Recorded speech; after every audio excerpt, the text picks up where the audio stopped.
Hey there, at Hotel Garuda. This is a little piece of history. A lot of the early climbers of the 90s, like Rob Hall,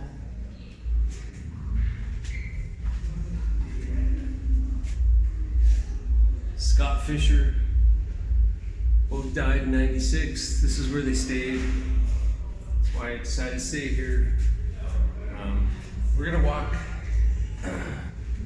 outside and you can see all the climbing teams over the years that have given posters to the hotel.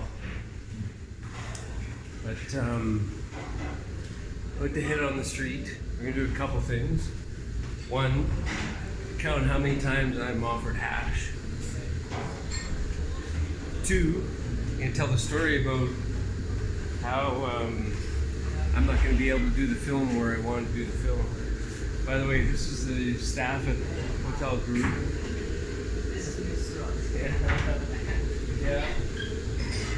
Yeah, we're gonna play guitar later. Yeah. So let's head onto the street of Tamil.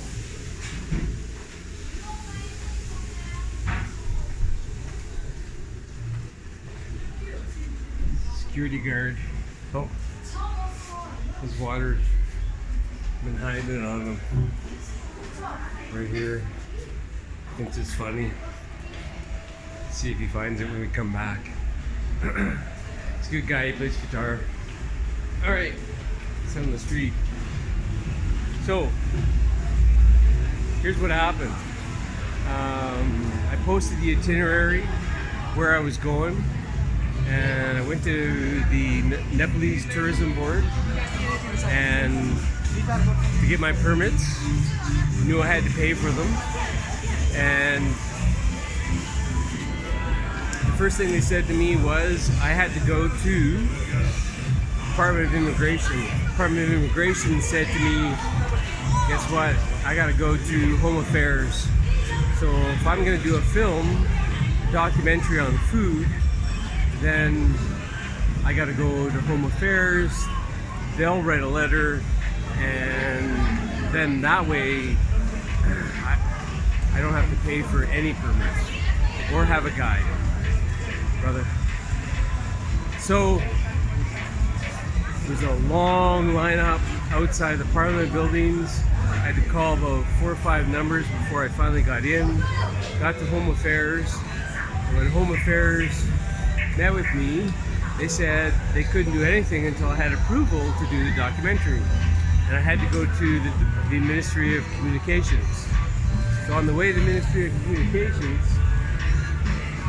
I stopped by the Ministry of Education to be the teacher, thinking that this might be a connection.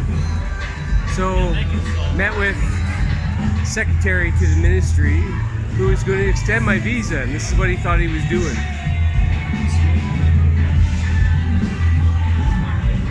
So he told me I had to fill out an application, write a letter of intent, and I did that. And I came back the next day. And the next day, when he said no problem, I'll get an extension on the visa, I asked him, but I need a letter for Home Affairs so I can get my permit to make the film, because I already bought my flight to Simicot, which is a restricted area, and I knew this.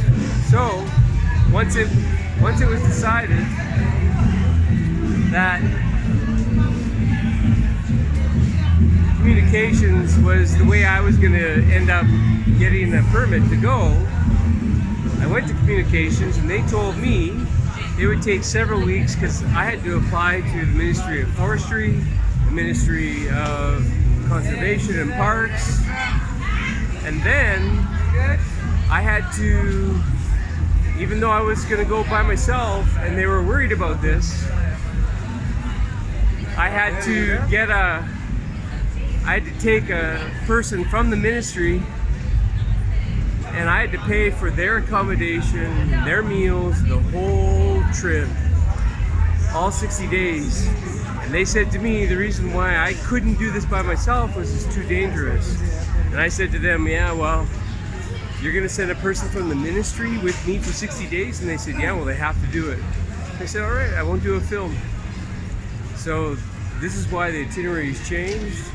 And I'm now going into a district where I have absolute freedom.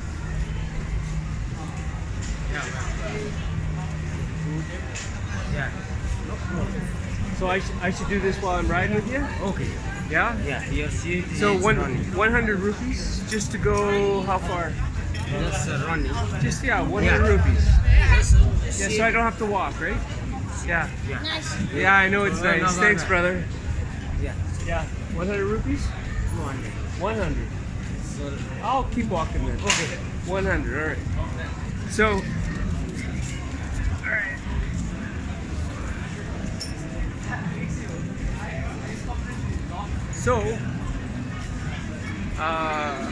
after going back to the Ministry of Communications, I left and went back to the Department of Immigration, and they wouldn't give me a permit to do what I wanted to do. I needed to take a guide, and I need someone else to go with me, which would have been hundreds, thousands of dollars. So, this is why my new itinerary is now heading to Annapurna, doing the circuit where hundreds of tourists go. But it is what it is. We're going to figure it out. And this is Nepal.